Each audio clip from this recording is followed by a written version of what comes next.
Coucou tout le monde, j'espère que vous allez bien, que votre journée se passe très bien. Moi, ça va très bien. Il fait moins chaud, donc on va dire qu'on peut supporter la chaleur, donc ça va. J'avais envie de partager avec vous quelque chose qui me tient à cœur, c'est de savoir comment passer du temps avec le Seigneur, comment trouver du temps avec nos emplois du temps qui sont hyper chargés, comment trouver du temps avec une vie de famille, comment trouver du temps à la maison, que ce soit même des fois on est en déplacement, on n'a pas notre Bible à côté, et comment toujours rester dans la présence du Seigneur tout le temps, en tout lieu. Je vous parle vraiment de ma propre expérience, on va dire. Donc sentez-vous les bienvenus sur cette chaîne et que Dieu vous bénisse abondamment. Premièrement, déjà, je vais vous dire une chose, une confession, c'est que Dieu, il est partout. Il n'a pas un lieu où il n'y est pas. Il est vraiment partout. Partout là où on va, il est là. Donc on peut être à la maison et se dire, oh là là, je vais faire à manger, j'aurai pas le temps d'ouvrir ma Bible, j'aurai pas le temps de prendre du temps pour prier dans la chambre toute seule, il y a les enfants qui crient à côté, il faut faire ceci, il faut faire cela. Mais Dieu, lui, il ne bouge pas. Il est partout et tout le temps, vraiment. Et quand on sait qu'il est omnipotent, omniprésent, on se dit aussi qu'à travers ça, on peut se dire que Seigneur, je m'attends à toi en toute chose, juste en proclamant dans notre bouche. Par exemple, moi ça m'arrive très souvent de me lever très rapidement parce que je dois déposer mes enfants par-ci, par-là, je cours. Mais juste prendre un instant où je dis Seigneur, j'ai besoin de toi durant cette journée, accompagne-moi, sois avec moi devant comme guide d'air, comme bouclier, veille sur les enfants, veille sur ma maison, veille sur la voiture que je veux démarrer bientôt pour aller au travail, pour aller déposer les enfants à l'école, enfin bref. Je prends le temps simplement de parler au Seigneur. On n'a pas besoin d'être, dans une pièce bien précise pour que Dieu puisse nous entendre. Ça, c'est faux. Dieu, il est partout. Il entend nos prières. Il est là en tout instant de notre journée.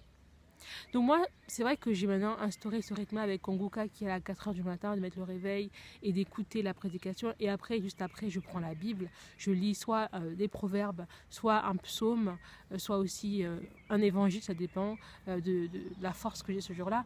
Mais je me dis toujours, voilà, avoir ne serait-ce qu'un temps de lecture aussi, de méditation de la parole de Dieu, c'est super important. D'avoir ne serait-ce que lire un petit verset de la parole et de le méditer dans la journée, ça aide aussi à passer une journée dans la présence du Seigneur. D'avoir cette parole-là, car il a dit, l'homme ne vivra pas de pain seulement, mais de toute parole qui sortira de la bouche de Dieu.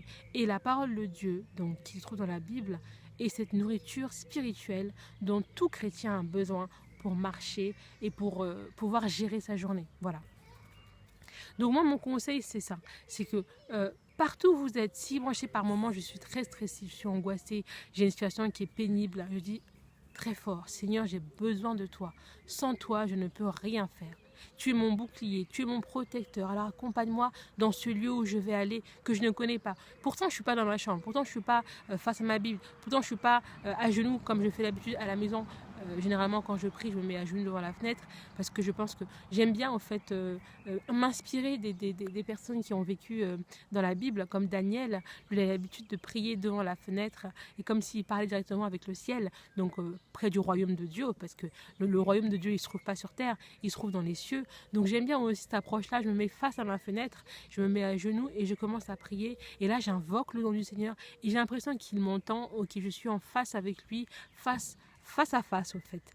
Mais pour autant, quand je ne peux pas le faire, parce que voilà, par manque de temps, parce que je suis prise par autre chose, je parle au fait. Je proclame de ma bouche, je dis Seigneur, j'ai besoin de toi. Je sais pas que tu es devant moi à tout instant. C'est toi qui veilles sur mes enfants chaque jour, Seigneur. Alors je te recommande ma vie, je te recommande mes enfants, je te recommande mes affaires, Seigneur Jésus. Pourvois nos besoins aujourd'hui. Seigneur, avoir vraiment une attitude de prière. C'est très important.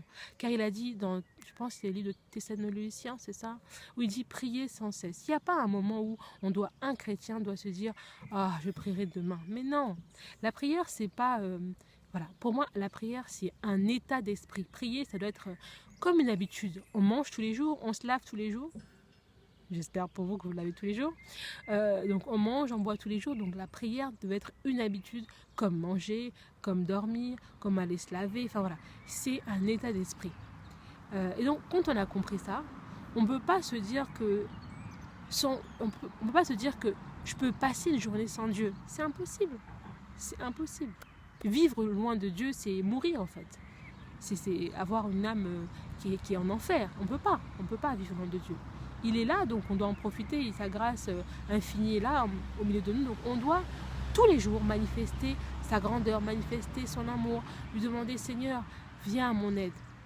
N'ayez pas peur de ça, vraiment c'est un conseil. N'ayez pas peur, même des fois moi ça m'arrive d'apprendre une mauvaise nouvelle. Parfois je suis dans la rue ou en voiture, de dire Seigneur, là je sais que tu es capable, moi là je suis faible, toi tu es fort. Alors dans cette situation tellement douloureuse, agis maintenant Seigneur, je manifeste ta puissance, manifeste ta force, manifeste ta grandeur. Oui papa, tu es Abba, agis puissamment. Vraiment je l'invoque à tout instant, j'ai aucun mal à l'invoquer en tout lieu, en tout temps, vraiment. Et bien sûr, ce qui est bien aujourd'hui, c'est qu'on a beaucoup de chaînes de prières. Et donc, n'hésitez pas vous aussi à parfois vous abonner à des pages de prière qui vont vous donner aussi un moteur supplémentaire pour vous stimuler. Quand on prie avec d'autres personnes, ça aussi, on va dire, le fait d'être plusieurs à prier, ça donne une force supplémentaire. Parce que la Bible dit, là où 2 ou 3 sont unis à mon nom, je suis au milieu d'eux. Moi, je vous le dis que prière en groupe aussi, c'est très, très, très, très, très bénéfique. Ça aide beaucoup. Moi, j'aime beaucoup quand un frère ou une sœur me demande de prier pour elle, pour telle ou telle situation, ça m'arrive quand même régulièrement.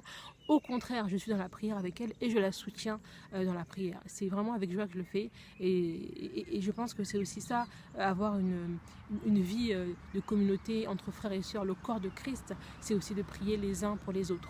Donc si vous avez des chaînes de prière qui vous parlent ou vous sentez vraiment à l'aise, n'hésitez pas aussi à y aller, à vous abonner à ces pages-là et à prier avec d'autres personnes. Que ce soit en communauté également, à l'église, je sais parfois qu'à l'église, on peut avoir des groupes de prière. N'hésitez pas à faire partie des groupes de prière. C'est des lieux où vraiment on peut être parfois, on est 5, on est 6, on est 7, on est 8. Ça dépend en fait de l'église là où vous êtes. Mais c'est des moments où on peut partager nos difficultés, on peut partager nos souffrances et on a d'autres personnes qui sont là, qui peuvent nous soutenir dans la prière, avoir une force supplémentaire. Dans ce monde où je vous dis, on a besoin d'être unis, des temps de prière, on en a besoin parfois aussi en groupe. Donc je vous encourage également à pouvoir vous réunir avec d'autres personnes, que ce soit physiquement ou en ligne, dans la prière. Parce que c'est en esprit au fait qu'on est unis. Voilà, si l'Esprit de Dieu est au milieu de vous, évidemment vous pouvez faire des choses infiniment plus grandes. Évidemment. Ça c'est évident. Et en même temps, j'avais également un autre conseil à vous partager, c'est aussi des temps de jeûne. On oublie très souvent en fait de jeûner. Parfois on se dit bon, prier c'est bien, mais il me semble que quand Jésus était en train d'être livré, la nuit avant qu'il fût livré, il était dans le jardin de Gethsémani, donc le jardin des Oliviers, et il a dit à ses disciples de rester éveillés et de prier. Et également, donc de rester éveillé et de prier. Mais quand il y avait par exemple des disciples qui étaient en difficulté et qui devaient par exemple délivrer une personne de quelque chose, il leur demandait également de prier, mais également de jeûner. C'est-à-dire, parfois dans la prière, il faut ajouter aussi le jeûne. Parce que dans le jeûne, c'est comme si on mourait à soi. Et mourir à soi, c'est aussi ça. Jeûner, c'est mourir à soi. Oublier son confort. Je peux manger ce que je veux quand je veux. Et m'attacher vraiment à un temps où je suis en adoration avec Dieu. Où j'accorde mon attention que pour le Seigneur. C'est très, très important. Associez toujours le jeûne à la prière. Peut-être pas tout le mois. Je ne sais pas, moi, je m'accorde 3 jours de jeûne par mois. Surtout au début de chaque mois, je me dis voilà, je prends 3 premiers jours de chaque mois pour prier et jeûner. Voilà. Et là, je suis dans le jeûne et la prière, les deux en même temps. Et ça permet d'être vraiment dans un temps de consécration où je me dis, je coupe un peu mes habitudes alimentaires pour m'attacher à Dieu, pour tous les besoins du mois, le mois qui va arriver, pour que le Seigneur puisse être en accord avec moi et qu'il puisse m'accompagner. Ça, c'est un apport supplémentaire. Évidemment, chacun est libre de jeûner 1 semaine, 3 jours, 4 jours. Ça, c'est libre à chacun. Mais vraiment, je pense que le jeûne nous rapproche aussi de Dieu parce que on a le fait d'avoir un creux dans le ventre, on ne peut pas manger, le fait de se priver au fait et de se dire oui, Jésus lui aussi, il a jeûné pendant 40 jours et 40 nuits. Donc nous aussi, si on peut ne serait-ce que jeûner quelques jours, c'est pas bien grave, mais c'est surtout qu'on a une relation plus proche avec le Seigneur. Et c'est très, très, très important. Avant, moi, je négligeais beaucoup le jeûne. Je ne comprenais pas trop pourquoi il fallait jeûner. Je pensais qu'il fallait juste prier.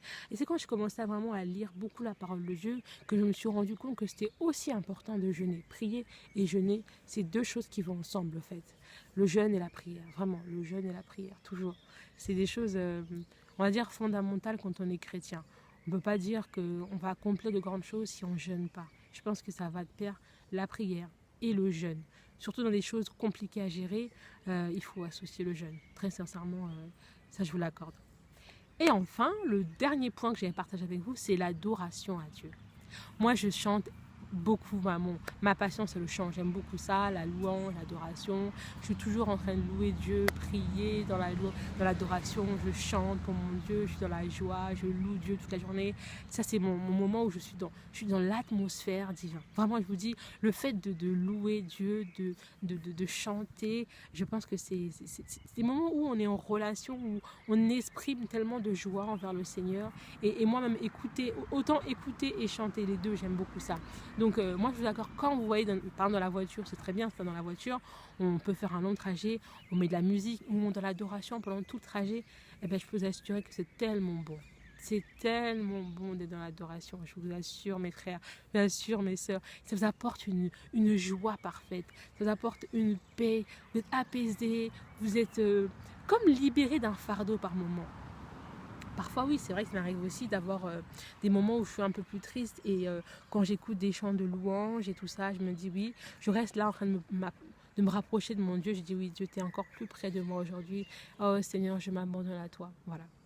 Et c'est comme ça que moi, je me sens bien en fait. Voilà. Donc voilà, j'espère que ce que je vous ai partagé aujourd'hui, ça va vous aider dans votre vie au quotidien, que vous allez avoir des temps en tout lieu, prier Dieu. Comme j'ai dit, en tout lieu, prier Dieu. N'ayez pas de réticence, soit le matin, le midi, le soir. Priez autant que possible, vraiment. Jeûner, adorer Dieu, louer Dieu en tout lieu, c'est important. Et je finirai cette vidéo par un chant. Louez l'Éternel, car il est bon, car sa miséricorde durera toujours. Que ceux qui craignent l'Éternel disent, car sa miséricorde durera toujours. Louez l'Éternel en tout temps, en tout lieu, parce qu'il est digne de notre louange, il est digne de notre adoration. Alors recevez la joie, la paix qui vient de Dieu chaque jour. Vraiment restez bénis mes frères et sœurs, et on reste ensemble dans la prière, soutenons-nous dans la prière. Portez-vous bien et à très très très bientôt. Merci.